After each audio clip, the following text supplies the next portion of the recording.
सिकंदर लोधी ने सोचा कि इस महापुरुष को, कबीर जी को दिल्ली ले चलता हूं और वहां हिंदू और मुसलमानों का आपस में बहुत ज्यादा मनमुटाव है और इस महापुरुष के उपदेश से वो ठीक हो जाएंगे, एकम एक हो जाएंगे, मेरा आधा सिर दर्द खत्म हो जाएगा, क्योंकि राजा को तो अपने राज्य की चिंता होती है।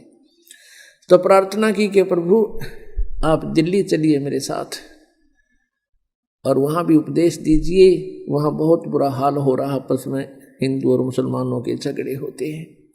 परमेश्वर ने कहा भी हम ऐसे किसी के साथ नहीं चला करते, जो हमारा शागिर्द हो जाता है, शेष हो जाता है तो हम चलते हैं, अन्यथा हम किसी से बात नहीं करते हैं, हम उनके साथ नहीं जाते हैं। सिकंदर लोधी ने कहा भगवान आपका दिया जीवन है, मैं आपका शिष्य बनना चाहता हूँ। परमेश्वर ने कहा कि मांस नहीं खावेगा और तेरे पूरे प्रदेश में, तेरे राज्य में कोई जीव हिंसा नहीं होनी चाहिए, और प्रतिबंध लगा दे कोई मांस नहीं खाएगा, जीव हिंसा नहीं करेगा, कोई शिकार नहीं करेगा। अब सिकंदर लोधी ने कहा प्रभु आपका दास तो हाजिर है, जो कहोगे वो करूंगा, लेकिन ये प्रतिबंध मेरा चलेगा नहीं, मैं लगा अवश्य दूंगा, मेरी कोई नहीं मानेगा और मेरे राज्य में भी उथल पुथल हो जाएगी, क्योंकि ये मुसलमान लोग इतने भ्रमित हो चुके हैं, ये मांस को एक जो भोग लगाते हैं उसको प्रसाद रूप में लेते हैं, और जो आप कहो वैसे आज्ञा होगी। परमात्मा बोले पर तू एक काम करिए, तू नहीं खाएगा। बोला जी मैं नहीं खाऊंगा मांस, आज के बाद टच भी नहीं करूंगा, और दो साधना आप बताओगे मैं वैसे ही करूंगा, और मरता क्या नहीं करता। तो परमात्मा कहा ठीक है मैं चल लूंगा तेरे साथ। उधर से सिकंदर लोधी का जो गुरु था शेख तकी, वो रेस्ट हाउस में ही रह गया था, और सिकंदर लोधी के साथ वो रामानंद जी के आश्रम में इसलिए नहीं गया था कि मैं इन हिंदू काफरों के मंदिरों में नहीं जाता, इनके आश्रमों में मैं नहीं जाता, क्योंकि मैं श्रेष्ठ हूं। और यह श्रेष्ठ वाली बीमारी जीव न मारे, यह श्रेष्ठ तो एक ही है, उत्तम पुरुष है तू अन्य, वो श्रेष्ठ तो वो परमात्मा ही है, बाकी अपने आप में श्रेष्ठ का है, वो उसकी भूल निरी है, वो बहुत भूल में है, गलती में। अब शेख तकी रेस्ट हाउस में रह गया था काशी में, फिर वापस आ गए सारे, सिकंदर लोधी भी, वीर सिंह और साथ में कबीर परमेश्वर, आगे बैठा वो दूसरा पीर। तो सिकंदर लोधी ने अपने धार्मिक पीर पहले वाले गुरु से कहा कि शेख तकी आज मेरी खुशी का ठिकाना नहीं, मेरा रोग दूर हो गया, ये अल्लाह आए हैं, ये खुद परमात्मा उतरे हैं। अब कहते हैं ना एक वजीर और फकीर और ये पीर, ये दो इकट्ठे हुए ना लड़े ना। अब शेख तकी के तो आग सी लगी अंदर ही अंदर के अब ये सिकंदर लोधी इस दूसरे पीर को, दूसरे गुरु को महत्व देगा और तेरी महिमा कम होगी, तेरी रोजी रोटी कम होगी। राग द्वेष ईर्षा मान बढ़ाई, कहते हैं राज तजना सहज है, सहज त्रिया का ने, और मान बढ़ाई ईर्षा दुर्लभ तजना ये। और सिकंदर लोधी ने कहा कि पीर जी मेरा जलन का रोग खत्म हो गया, इन्होंने आशीर्वाद ही दिया था। और एक और चमत्कार दिखाऊं कि मैंने ऐसे ऐसे स्वामी रामानंद जी ने मेरे बारे में उठ पटांग बातें कही थी, मुसलमानों को गलत बताया था, मैंने उसकी गर्दन काट दी और इस अल्लाह ने, इस खुदा ने मेरे सामने जीवित कर दिया। ये खुद अल्लाह है।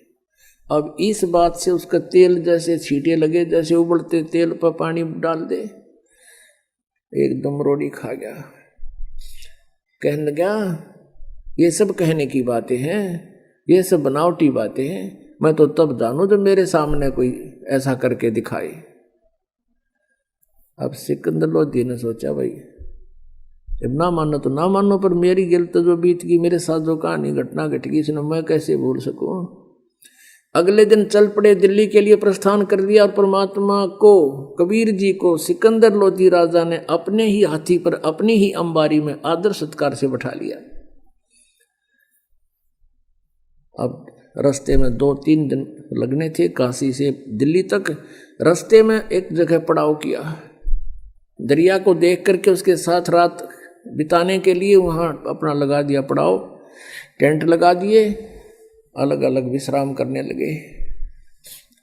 अब सुबह सुबह शेख तकी के पास सिकंदर लोधी गया प्रणाम करने के लिए प्रतिदिन की तरह, और कहा जाके सलाम वालेकुम पीर जी। पीर जी का तो टेढ़ा मुंह हो रहा, नो क्या मुझे क्या जरूरत है, तुझे मिल तो गया सलाम करने वाला, क्या जरूरत है मेरी।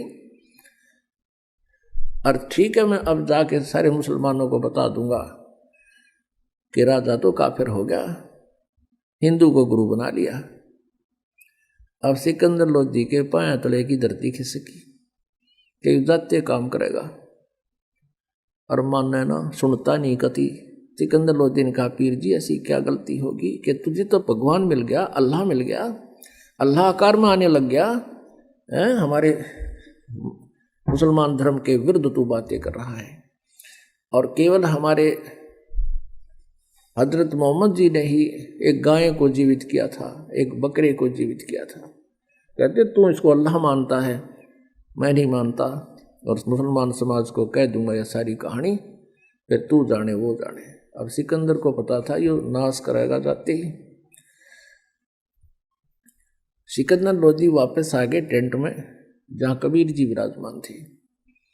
सिकंदर लोधी के चेहरे की उदासी देखकर भगवान ने पूछा कि राजन, कोई राजकाज की बुरी खबर सुन ली क्या, आप मायूस कैसे हैं। तो सिकंदर लोधी ने कहा, प्रभु क्या बताऊं, अब मेरे दुख ने मैं जान सकता हूँ, मेरे साथ बीती हुई घटनाओं से मैं परिचित हूँ, ये पीर जी नहीं जानता। ये मेरा धार्मिक गुरु जो है, ये मेरा पहलड़ा खसम, अब यो मन इतना दुखी कर रहा है परमात्मा, कल से मुझे चैन नहीं है इसकी। वहां से भी मैंने देखी थी इसकी जो गतिविधि, और अब तो ये बहुत टेढ़ा मुंह कर रहा है, हर जाते ही सब मुसलमानों को कह देगा तो मेरा राज्य नहीं रहेगा। परमेश्वर ने पूछा क्या चाहता है ये। शेख तकी ने कहा था कि मेरे सामने जीवित करके दिखावे जब जानू मैं नहीं मानता, मैं साथ थोड़ा ही था। तो कबीर जी ने कहा कि उसको कह दो कोई मुर्दा ले आवे, चाहे कोई पशु ले आ, पक्षी ले आ, कोई मनुष्य ले आ, और अब जिंदा कर देता हूं, कह दे उसको ले आ मुर्दा। सिकंदर लोधी गया शेख तकी के पास और कहा, पीर जी आप कोई मुर्दा ले आओ। और कबीर जी कहते हैं अभी जीवित कर दूंगा। तो वो कहता मैं कहाँ से लाऊं, कभी समय आएगा जब देखूंगा। अब परमात्मा को पता था कि राजा का टेंशन बना दी इसने, और ये दिल्ली तक पहुंचाएंगे इतने तो हार्ट अटैक हो जाए मनमाने सिकंदर का। तो कहते हैं अपने भगत की टेंशन भी परमात्मा एक सेकंड में कारण बना दे। उसी समय क्या देखा कि दरिया के बाहर सब कोई टहल रहा था, कोई नहा रहा था, कोई अपना घूम रहा था।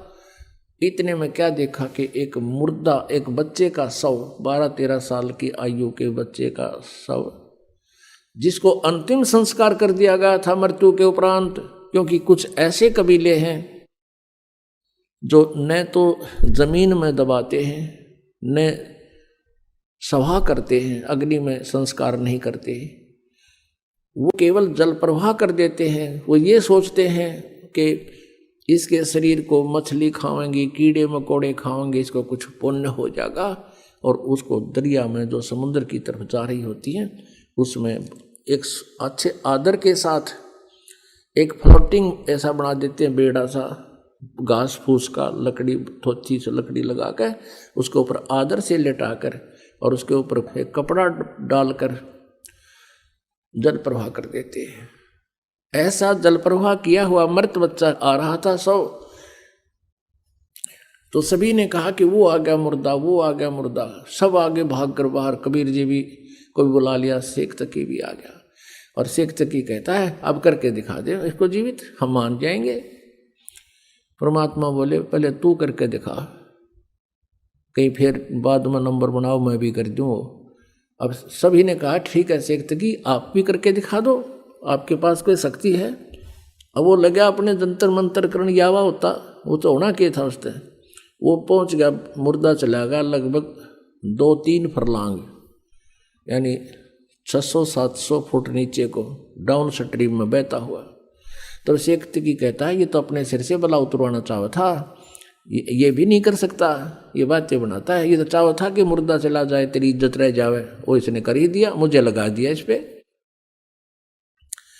अब परमात्मा ने ऐसे संकेत किया मालिक ने हाथ से, वो मुर्दा वापस चल पड़ा। जैसे इंजन की नौका होती है, इंजन वाली मोट, और वो दरिया के फ्लो के विपरीत चल पड़ती है, ऐसे वो मुर्दा दरिया के ऊपर से ऐसे वापस आके और वहां खड़ा हो गया सामने, ऐसे लेट नुका नु स्थिर हो गया मुर्दा, वो मृत शरीर।